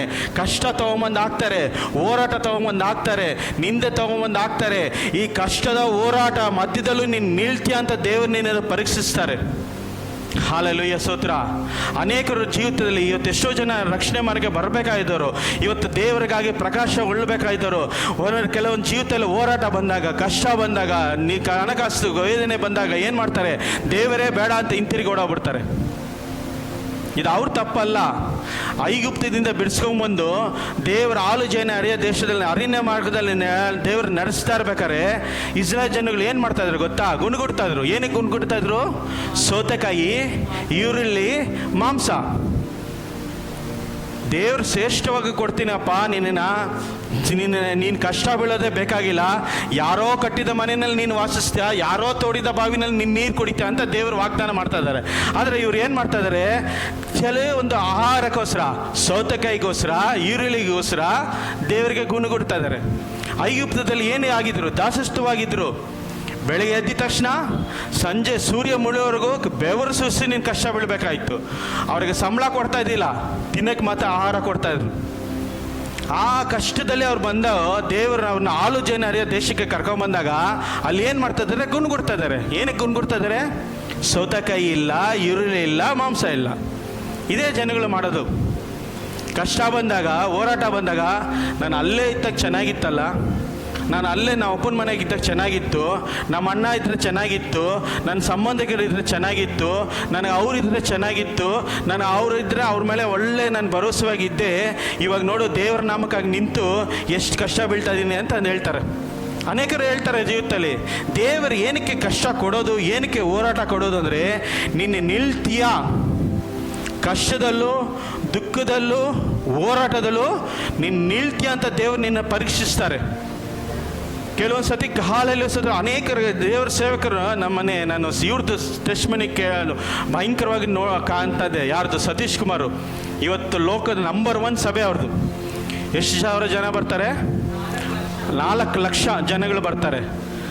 ಅದಕ್ಕೀಗ ಅವರು ಹಿಂದೆ ಕಷ್ಟ ಬಿದ್ದಿದ್ದಾರೆ. ಅವ್ರು ಒಂದು ಟೆಸ್ಟ್ ಮಾಡಿ ಹೇಳ್ತಾ ಇದ್ರು, ಸೇವೆಗೆ ಹೋಗಿ ಬಂದು ಮನೆಗೆ ಅಡುಗೆ ಮಾಡ್ಕೊಂಡು ತಿನ್ನೋಣ ಅಂದರೆ ಅಕ್ಕಿ ಇದೆ, ಅಕ್ಕಿನ ಏನಾದರೂ ಬೇಯಿಸ್ಕೊಂಡು ತಿನ್ನೋಣ ಅಂದರೆ ಮ್ಯಾಚ್ ಬಾಕ್ಸ್ ಇಲ್ಲ. ಅಕ್ಕಿ ಪಟ್ಟೆ ಅಂದರೆ ಅದೇ ಮ್ಯಾಚ್ ಬಾಕ್ಸ್ ಇಲ್ಲ. ಅವ್ರು ಮ್ಯಾಚ್ ಬಾಕ್ಸ್ ಇಲ್ಲ ಅಂದ್ಬಿಟ್ಟು ಅಂಗಡಿನಲ್ಲಿ ಹೋಗಿ ತೊಗೊಂಬರೋಣ ಅಂತ ಹೋದಾಗ ಆಗಿನ ಕಾಲದಲ್ಲಿ 25 ಪೈಸಾ ಮ್ಯಾಚ್ ಬಾಕ್ಸು, ಅವ್ರ ಜೋಬ್ನಲ್ಲಿ ಇದ್ದಿದ್ದು ಬರೀ 15 ಪೈಸಾ. ಫುಲ್ ಸುಸ್ತಾಗಿ ಬಂದಿದ್ದಾರೆ, ಏನು ಇಲ್ಲ, ನಡ್ಕೊಂಡೋಗಿ ಸೇವಾರ್ಥ ಸಾಲಿ ಅದು ಮಾಡಿ ಇದು ಮಾಡಿ ಬಂದಿದ್ದಾರೆ. ಆವಾಗ ಅಳ್ತ್ಕೊಂಡು ಹೇಳ್ತಾ ಇದ್ದಾರೆ, ದೇವ್ರನ್ನ ಗುಣಗುಡ್ತಾ ಇಲ್ಲ, ದೇವ್ರನ್ನ ಹೇಳ್ತಾ ಇದ್ದಾರೆ. ಏನು ಹೇಳ್ತಾ ಇದ್ದಾರೆ? ಇನ್ನೂ ಇಷ್ಟು ದಿನ ಅಂತ ನನ್ನ ಕಷ್ಟ ಬೀಳಬೇಕು, ಇನ್ನೂ ಅಷ್ಟು ದಿನ ಅಂತ ಇದು ವೇದನೆ ಪಡಬೇಕು ಅಂತ. ಆಗ ಅಲ್ಲಿ ಅಂಗಡಿ ಮುಂದೆ ಹೋಗಿ ಹೇಳ್ತಾ ಇದ್ದಾರೆ, 15 ಪೈಸಾ ಇದೆ, ನನಗೆ ಅಷ್ಟೊಂದು ಬೇಡ, ಒಂದು 5-6 ಅಂಗಿ ಪಟ್ಟಣ ಕೊಡಿ, ನಾನು ಹೋಗಿ ಊಟ ಮಾಡ್ಕೊಂಡು ತಿಂತೀನಿ ಅಂದಾಗ ಅಂತ ಕೇಳ್ತಾ ಇದ್ದಾರೆ. ಕೇಳಿದಾಗ ಅವನು ಅಡುಗೆಯವನು ಏನು ಮಾಡ್ತಾನೆ, ಅಂಗಡಿಯವನು ಏನು ಮಾಡ್ತಾ ಇದ್ದಾನೆ, ಫ್ರೀಯಾಗೆ ಮ್ಯಾಚ್ ಬಾಕ್ಸ್ ಕೊಟ್ಟ, ಹೋಗಿ ಮಾಡ್ಕೊಂಡು ತಿನ್ನೋಗು ಪರವಾಗಿಲ್ಲ, ಆಮೇಲೆ ಬಂದು ಕೊಡು ಅಂತ. ಅವತ್ತಷ್ಟು ಕಷ್ಟ ಬಿದ್ದಿದ್ದು ಅವರು ಇವತ್ತು ಎಷ್ಟು 4 ಲಕ್ಷ ಜನಗಳನ್ನ ಕೂತ್ಕೊಂಡು ಆರಾಧನೆ ಮಾಡ್ತಾ ಇದ್ದಾರೆ. ಇವತ್ತು ಅವ್ರಿಗೇನು ಕಡಿಮೆ ಇಲ್ಲ, ಆರ್ಥಿಕವಾಗಿ ಎಲ್ಲ ಇದೆ. ಇವತ್ತು ಅವ್ರು ಹೋಗ್ಬೇಕಾದ್ರೆ ಬಾಡಿಗಾರ್ಡು, ಬರಬೇಕಾದ್ರೆ ಬಾಡಿಗಾರ್ಡು, ಅವ್ರಿಗೆ ಏನು ಬೇಕೋ ಅವರೆಲ್ಲ ಆಗುತ್ತೆ. ಅವ್ರು ಏನು ಹೇಳ್ತಾ ಇದ್ರು ಗೊತ್ತಾ? ನನ್ನನ್ನು ಆಶೀರ್ವಾದ ಮಾಡಿದ ದೇವರು ನಿಮ್ಮನ್ನು ಆಶೀರ್ವಾದ ಮಾಡ್ದಂಗೆ ಇರಲ್ವಾ? ನಿಮ್ಮನ್ನು ಆಶೀರ್ವಾದ ಮಾಡ್ತಾ ಇರ್ತಾನೆ, ನಿಮ್ಮನ್ನು ಅದೇ ದೇವರ ತಾನೇ ಆರಾಧನೆ ಮಾಡೋದು. ಇವತ್ತು ಅವ್ರು ಕಷ್ಟ ಬಿದ್ದಿದ್ದಂದರೆ ನಾವು ಹಿಂತಿರುಗಿ ಹೋಗ್ಕೊಡ್ದು. ಇವತ್ತು ಅನೇಕರ ಜೀವಿತದಲ್ಲಿ ಅದೇ ಮಾಡೋದು. ಕಷ್ಟ ಬಂದಾಗ, ಹೋರಾಟ ಬಂದಾಗ ಗುಣಬಿಟ್ಕೊಟ್ಟು ದೇವರು ಇಲ್ಲ ಅಂದ್ಬಿಡ್ತೀರಾ ಬಾಯಿನಲ್ಲಿ. ಇದೇ ಬಾಯಿನಲ್ಲಿ ದೇವರನ್ನ ಸ್ತುತಿಸ್ತೀರಾ, ಇದೇ ಬಾಯಿನಲ್ಲೇ ದೇವರಿಲ್ಲ ಅಂದ್ಬಿಡ್ತೀರಾ. ಅವತ್ತು ಸತೀಶ್ ಕುಮಾರ್ ಆ ಥರ ಏನೇನಾದ್ರು ಹೇಳಿದರೆ ಇವತ್ತು 4 ಲಕ್ಷ ಜನಗಳು ಕೂತ್ಕೊಂಡು ಆರಾಧನೆ ಮಾಡೋಕ್ಕಾಗ್ತಾ ಇದ್ದಿಲ್ಲ. ವರ್ಲ್ಡ್ನಲ್ಲಿ ನಂಬರ್ 1 ಸಭೆ. ಫಸ್ಟ್ ಪೋಲಂಗಿಚ್ ಇತ್ತು, ಇವಾಗ ಪೋಲಂಗಿಚ್ ಆಗಲಿಲ್ಲ, ಇವಾಗ ವರ್ಲ್ಡ್ನಲ್ಲಿ ನಂಬರ್ 1 ಸಭೆ ಆಗಿದೆ ಅವ್ರದ್ದು. 4 ಲಕ್ಷ ಜನ ಕೂತ್ಕೊಂಡು ಆರಾಧನೆ ಮಾಡ್ತಾರೆ ಅವ್ರ ಸಭೆಯಲ್ಲಿ. ಇವತ್ತು ಯಾರೇ ಮದುವೆ ಕಾರ್ಯ ಮಾಡಬೇಕಂತ ಫ್ರೀಯಾಗಿ ಮಾಡಿಕೊಡ್ತಾರೆ. ಎಷ್ಟೋ ಚಾರಿಟಿ ಓಪನ್ ಮಾಡಿದ್ದಾರೆ, ಎಷ್ಟೋ ಅನಾಥಾಶ್ರಮ ಇದೆ, ಎಷ್ಟೋ ಹಾಸ್ಪಿಟಲ್ ಇದೆ ಅವ್ರದ್ದು. ಅವ್ರನ್ನ ಆಶೀರ್ವಾದ ಮಾಡಿದ್ದೇವ್ರು ನಿಮ್ಮನ್ನು ಆಶೀರ್ವಾದ ಮಾಡ್ತಾರಲ್ಲ, ನಿಮ್ಮನ್ನು ಮೇಲೆ ಎತ್ತುತ್ತಾರಲ್ಲ, ನಿಮ್ಮನ್ನು ಉನ್ನತ ಸ್ಥಾನದಲ್ಲಿ ತಗೊಂಡು ಹೋಗ್ತಾರಲ್ಲ. ಆದರೆ ನಮ್ಮ ಏನಾಗುತ್ತೆ, ನಮ್ಮ ಬಾಯಿ ಐಗುಪ್ತದಿಂದ ಬಿಡಿಸ್ಕೊಂಬಂದಾಗ ಏನು ಹೇಳ್ತಾ ಇದ್ದಾರೆ, ಈರುಳ್ಳಿ ಬೇಕು, ಸೌತೆಕಾಯಿ ಬೇಕು. ಇರಪ್ಪ ಸೌತೆಕಾಯಿ ಏನಂತೆ ನಿನಗೆ, ಅರಮನೆನೇ ದೇವ್ರು ಕೊಡ್ತಾ ಇದ್ದಾರೆ, ಅರಮನೆಗೋಸ್ಕರ ಸ್ವಲ್ಪ ವೇಟ್ ಮಾಡೋಂದಾಗ ಇವರು ಅದನ್ನು ಮುಟ್ಬಿಡ್ತಾರೆ. ಹಿಂದೆ ಏನಿತ್ತು ಅದೇ ಚೆನ್ನಾಗಿತ್ತಲ್ಲ, ಅದೇ ಪಾಪದ ಜೀವಿತ ಚೆನ್ನಾಗಿತ್ತಲ್ಲ, ಅದೇ ಲೋಕದ ಆಸೆ ಚೆನ್ನಾಗಿತ್ತಲ್ಲ ಅಲ್ಲ. ನೀವು ಮಾತಾಡೋದು ನೋಡ್ತಾ ಇದ್ರೆ ಸುಮ್ಮನೆ ಇದ್ದೀರಾ. ನೀವು ಹಿಂದೆ ಲೋಕ ಯೋಚನೆ ಮಾಡ್ತಾ ಇದ್ದೀರಾ? ಇಲ್ಲ. ಹಾಲೆಲೂಯಾ ಸ್ತೋತ್ರ. ನೋಡಿ ಗಿದ್ಯಾನಿಗೆ ಏನು ದೇವರು ಮಾಡ್ತಾ ಇದ್ದಾರೆ, 32,000 ಜನದಲ್ಲಿ 300 ಜನ. ಈ ಗಿದ್ಯೋನಿಗೆ ಏನಾಯ್ತು, ನಿದ್ದೆ ಬರ್ತಾ ಇಲ್ಲ, ರಾತ್ರಿ ನಿದ್ದೆ ಆಗ್ತಾ ಇಲ್ಲ. ಯಾಕೆ? ಮಿದ್ಯಾನ್ಯರು ಎಷ್ಟು ಜನ ಇದ್ದಾರೆ, ಮಿಡ್ತೆಗಳು ಇದ್ದಂಗಿದ್ದಾರೆ. ಮಿದ್ಯಾನಿಗಳೆಲ್ಲ ಆಳ್ಮಿಕೆಗಳು, ಮಿದ್ಯಾನಿಗಳು ಇಬ್ಬರು ಸೇರ್ಕೊಂಡು ಹಾಲೆಲೂಯಾ ಸ್ತೋತ್ರ ವಿದ್ಯೆಗೆ ಬರ್ತಾ ಇದ್ದಾರೆ. ಈ ಮಿದ್ಯಾನಿಗೆ ರಾತ್ರಿ ಭಯ ಅಂದ್ರೆ ಭಯ, ಏನಪ್ಪ ಮಾಡಲದು, ಬರೀ 300 ಜನ ಇಟ್ಕೊಂಡು ನಾನು ಏನು ಯುದ್ಧ ಮಾಡಲಿ, ನನಗೆ ಯಾವ ಸಾಮರ್ಥ್ಯನೂ ಇಲ್ಲ, ತೋಳ್ಬಲ ಇಲ್ಲ, ಏನು ಇಲ್ಲ ಅಂದಾಗ ದೇವರ ಅವತ್ತು ರಾತ್ರಿ ದೇವರಿಗೆ ಏನು ಹೇಳ್ತಾ ಇದ್ದಾರೆ, ಕನಸನ್ನು ಕೊಟ್ಟರು. 7ನೇ ವಾಕ್ಯವದಿ ಇಲ್ಲ 13 ಅನ್ಸುತ್ತೆ.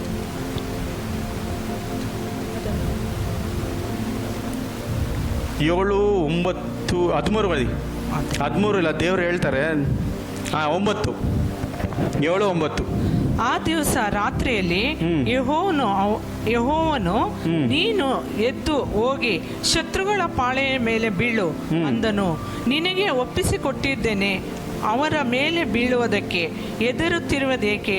ಮೊದಲು ನಿನ್ನ ಸೇವಕನಾದ ಫಿರೋನನ ಸಂಗಡ ಅಲ್ಲಿಗೆ ಹೋಗಿ ಅವನ ಮಾತಾಡಿಕೊಳ್ಳುವುದನ್ನು ಲಾಲಿಸು, ಆಗ ಅವನ ಮೇಲೆ ಬೀಳೋದಕ್ಕೆ ನಿನಗೆ ಧೈರ್ಯ ಬರುವುದು ಅಂದನು. ಗಿದ್ಯೋನನು ಅದರಂತೆಯೇ ತನ್ನ ಸೇವಕನಾದ ಪುರಾಣ ಸಂಗಡ ಶತ್ರು ಸೈನ್ಯನಿಗೆ ಪಾಳೆಯ ಕಡೆ ಭಾಗದಲ್ಲಿ ಹೋದರು. ಮಿದ್ಯಾನರು ಅಮೇಲಿಕರು ಮೋಡಾಣ ದೇಶದವರು ಮಿಡತೆಗಳಂತೆ ಗುಂಪಾಗಿ ತಗ್ಗಿನಲ್ಲಿ ಇಳಿಕೊಂಡಿದ್ದರು. ಅವರು ಒಂಟಿಗನಾಗಿ ಸಮುದ್ರ ತೀರದಲ್ಲಿ ಮೊರಳಿನಂತೆ ಅಸಂಖ್ಯವುಳ್ಳವರಾಗಿ ಗಿದ್ಯೋನನ ಎಂಬುದಾಗಿ ಅವರೊಬ್ಬರಿಗೆ ತನ್ನ ಜೊತೆಗಾರನಾಗಿ ಒಂದು ಕನಸನ್ನು ತಿಳಿಸಿದ್ದನು. ಅವನಿಗೆ, ಇಗೋ, ನಾನು ಒಂದು ಕನಸು ಕಂಡೆನು. ಅದರಲ್ಲಿ ಒಂದು ಜವ ಗೋಧಿಯು ರೊಟ್ಟಿಯು ಉರುಳುತ್ತಾ ಮಿದ್ಯಾನರ ಪಾಳೆಯೊಳಗಿಂದ ಬಂದು ಒಂದು ಡೈರಿಯೊತ್ತನಲ್ಲಿ ಅದನ್ನು ಅಡೆ ಮೇಲೆ ಬೀಳಿಸಿ ತಟ್ಟಿದನು. ಆಗ ಹೇಳಿದಂತೆ ಅವನ ಜೊತೆಗಾರನು, ಇದೇ ಇಸ್ರಾಯೇಲಾದ ಯಾವಾಷನ ಮೇಲೆ ಮಗ ಗಿದ್ಯೋನನನ್ನು ಕೆತ್ತಿದ್ದ ಒತ್ತುವರ ಮತ್ತೊಂದು ದೇವರು ಮಿದ್ಯಾನರನ್ನು ಅವರ ಪಾಳೆಯೊಳಗಿಂದ ಅವನ ಕೈಗಳನ್ನು ಒಪ್ಪಿಸಿಬಿಟ್ಟನು. Hallelujah, praise the Lord. ನೋಡಿ, ದೇವರ ಮಾತು ಕೇಳಿ ನೀನು ದೇವರ ಮಾತಿಗೆ ನೀನು ಹೋಗ್ತಾ ಇದ್ದಾಗ ನಿನ್ನ ಶತ್ರು ನಿನ್ನ ಕಂಡ್ರೆ ಭಯ ಬೀಳ್ತಾನೆ. ನಿನ್ನ ಶತ್ರು ನಿನ್ನ ಕಣ್ಣು ಭಯ ಬೀಳ್ತಾನೆ. ಯಾವ ಶತ್ರು ನಿನ್ನ ತಲೆ ಎತ್ಕೊಡ್ದು, ಯಾವ ಶತ್ರು ನಿನ್ನ ಮುಂದೆ ಹೋಗ್ಕೊಡ್ದು, ಯಾವ ಶತ್ರು ನಿನ್ನ ಮುದ್ದಾರ ಹಾಕ್ಕೊಡ್ದು ಅಂತ ಹೇಳಿದ್ನೋ ಅದೇ ಶತ್ರು ಮುಂದೆನೇ ನಿನ್ನನ್ನು ದೇವರು ಮಾನಿಸ್ತಾರೆ. ಗಿದ್ಯೋನಿಗೆ ದೇವ್ರು ಏನು ಹೇಳ್ತಾ ಇದ್ದಾರೆ, ಭಯ ಬೀಳ್ತಾ ಇದ್ದಾನೆ ಅವನು. ಭಯ ಬಿದ್ದು ದೇವ್ರು ಏನು ಹೇಳ್ತಾ ಇದ್ದಾರೆ, ಹೋಗು ಶತ್ರು ಪಾಳೆಗೆ ಹೋಗಿ ನೋಡು ಅಲ್ಲಿ ಅಂತ.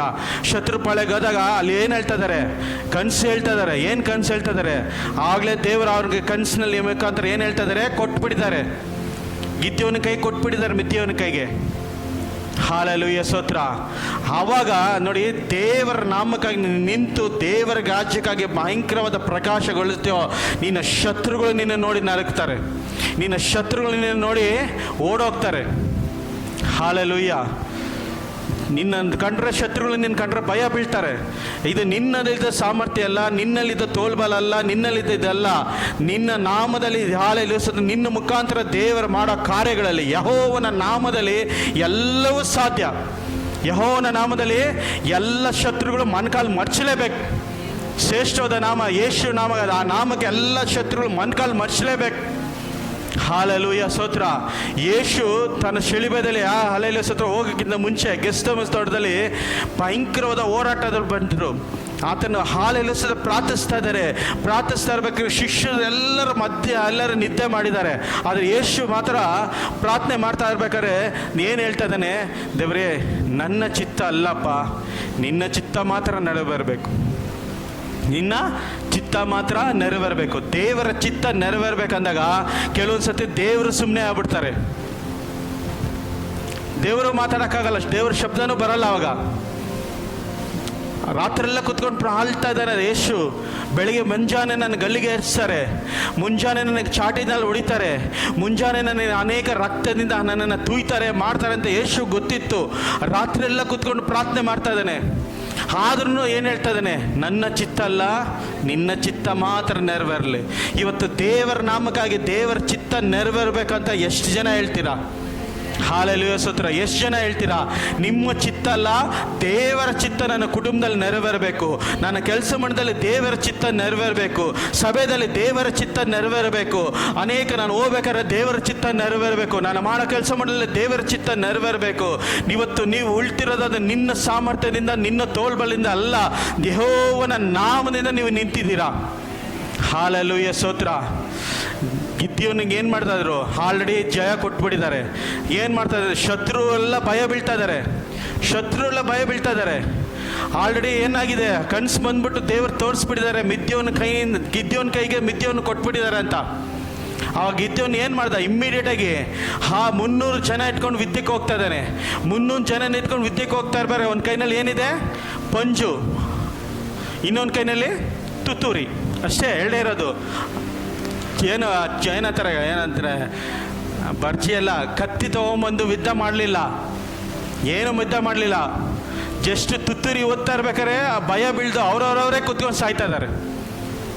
ಶತ್ರು ಅವರವರೇ ಮಿಥ್ಯನುಗಳು ಏನು ಮಾಡ್ತಾ ಇದ್ದಾರೆ, ಹೊಡ್ಕೊಂಡು ಸಾಯ್ತಾ ಇದ್ದಾರೆ. ನೋಡಿ ಕೆಳಗಡೆ ಅಧ್ಯಾಯ ಓದಿ, 17 ಅಧ್ಯಾಯ ಓದಿ, 7-17. ಅವರಿಗೆ ನನ್ನನ್ನು ನೋಡಿಯುತ್ತಾ ನಾನು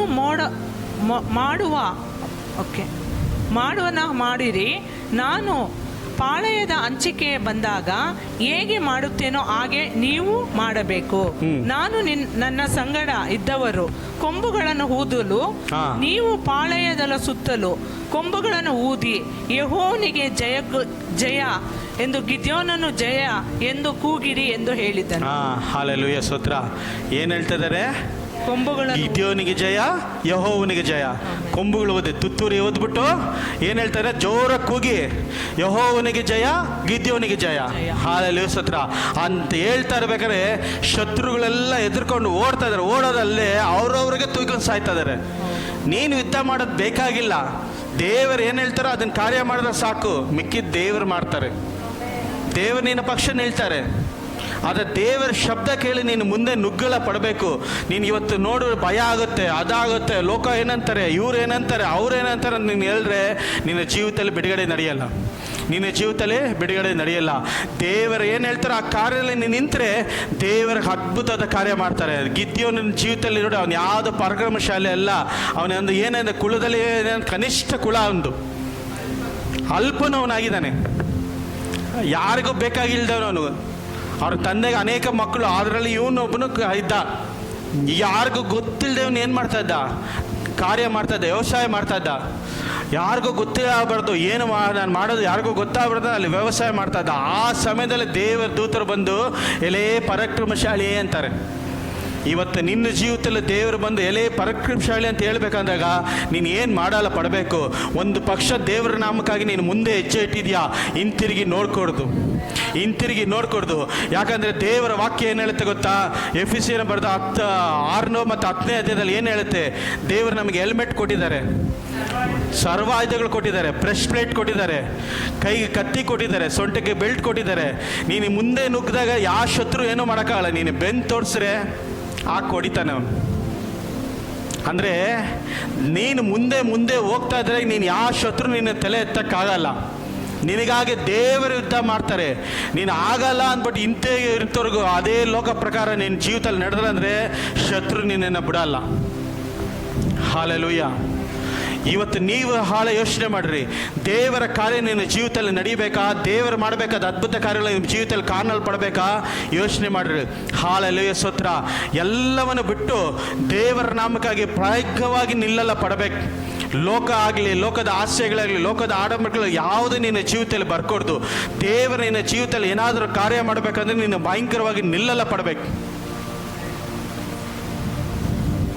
ಅದೇ ದೇವರು ಇವತ್ತು ನಿಮ್ಮನ್ನು ದೇವರು ಹೇಳ್ತಾ ಇದ್ದಾರೆ, ಭಯ ಪಡಬೇಡ, ಭಯ ಪಡಬೇಡ, ಪರಾಕ್ರಮಶಾಲಿ ಅಂತ ಹೇಳ್ತಾ ಇದ್ದಾರೆ. ಇವತ್ತು ಹಾಳೆಯಲ್ಲಿ ಹತ್ರ ಹೇಳ್ರಿ, ಬಾಯಿ ತೆಗೆದು ಹೇಳ್ರಿ, ನನ್ನ ಹೆಸರು ನಾನು ಹೇಳ್ತೀನಿ, ಸುನೀಲ್ ಅಂತ ನಾನು ಹೇಳ್ತೀನಿ, ಸುನೀಲ್ ಪರಾಕ್ರಮಶಾಲಿ ಅಂತ ನಿಮ್ಮ ಹೆಸರು ನೀವು ಹೇಳ್ರಿ ಇವತ್ತು ಬಾಯಿಯಿಂದ.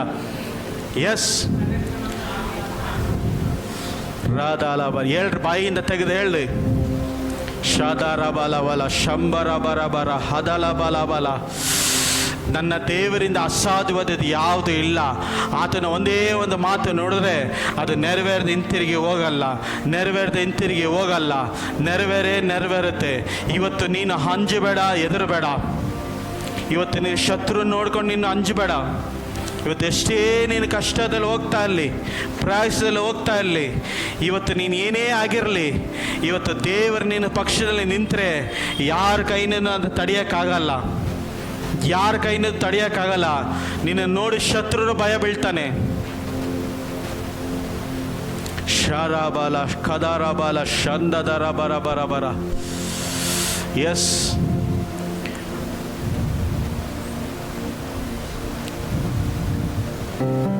ಹೋಲಿ ಸ್ಪಿರಿಟ್. ಗಿದ್ಯೋನೇ ಪರಾಕ್ರಮಶಾಲಿ, ಹೆದರಬೇಡ, ಅಂಜಬೇಡ.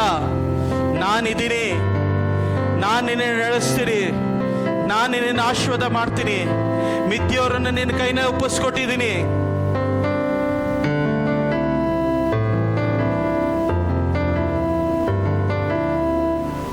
ದೇವರು ಏನಾದರೂ ನಿನ್ನ ಕಾರ್ಯ ಮಾಡಬೇಕಂದಾಗ ಪರಂಪರೆ ಉಟ್ಕೊಂಡು ಅದೇ ಕಾರ್ಯಗಳು ಮಾಡೋದಲ್ಲ, ಆ ಪರಂಪರೆಗಳೆಲ್ಲ ಒಡೆದಾಕ್ಬೇಕು.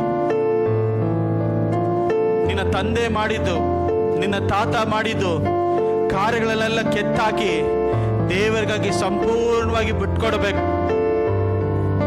ಯಾವಾಗ ನೀನು ಬಿಟ್ಕೊಡ್ತೀಯೋ ಆವಾಗಲೇ ದೇವರು ನಿನ್ನ ಕಾರ್ಯ ಮಾಡೋದು.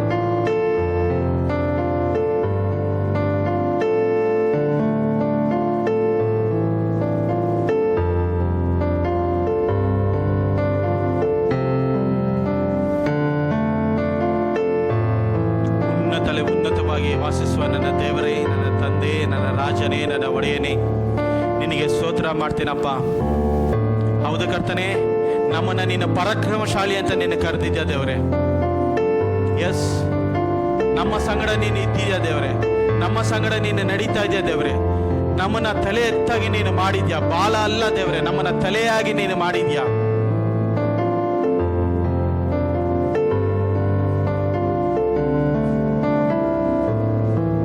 ನಾವು ಈ ಲೋಕಕ್ಕೆ ಬೆಳಕಾಗಿ ಇರ್ತೀರಪ್ಪ. ಎಸ್ ಲಾರ್ಡ್, ಈ ಬೆಳಕು ಅನೇಕರ ಜೀವಿತದಲ್ಲಿ ಬಿಡುಗಡೆ ಕಾಣಲ್ಪಡಬೇಕು. ಈ ಬೆಳಕು ಅನೇಕರ ಜೀವಿತದಲ್ಲಿ ಕತ್ತಲೆ ಮಾರ್ಗದಲ್ಲಿ ಇದ್ದಂಥ ಅನೇಕರನ್ನ ಬೆಳಕಿನ ಮಾರ್ಗ ಕರ್ತವ್ರಂಗೆ ಮಾಡಪ್ಪ. ಇವತ್ತು ಲೋಕ ನೋಡ್ತಾ ಇದೆ, ಅನೇಕರು ನಾಶವಾಗಿ ಹೋಗ್ತಾ ಇದೆ ದೇವರೇ, ಅನೇಕ ಜನ ನಾಶವಾಗಿ ಹೋಗ್ತಾ ಇದೆ.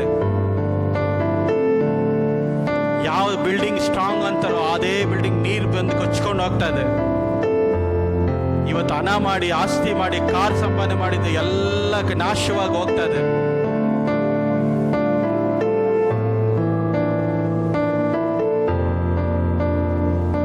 ಆದರೆ ನಮಗೆ ನಿನ್ನ ಕೃಪೆ ಇದೆ ದೇವರೇ, ನಿನ್ನ ಕೃಪೆ ಇದೆಯಪ್ಪ.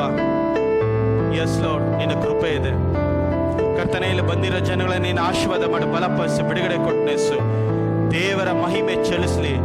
ಬಂದಿರೋ ಜೀವಿತದಲ್ಲಿ ಎಲ್ಲದರಲ್ಲೂ ಒಂದು ವ್ಯತ್ಯಾಸ ನೀನು ಮಾಡಪ್ಪ. ನೀನೇ ಸರ್ವಶಕ್ತನು, ನೀನೇ ರಾಜನು, ನೀನೇ ಒಡೆಯನು. ನಿನ್ನಂತೆ ಮತ್ತೊಬ್ಬರು ದೇವರು ಇಲ್ಲ ಅಂತ ಎಲ್ಲರೂ ತಿಳಿಯಲ ಪಡಬೇಕು ದೇವರೇ. ಆತ ನೀನು ಆಶೀರ್ವಾದ ಮಾಡಿ ಬಿಡುಗಡೆ ಕೊಟ್ಟು ಯೇಸು ನಾಮದಲ್ಲಿ ಬೇಡ ನಿನ್ನ ತಂದೆ. ಆಮೇನ್, ಆಮೇನ್.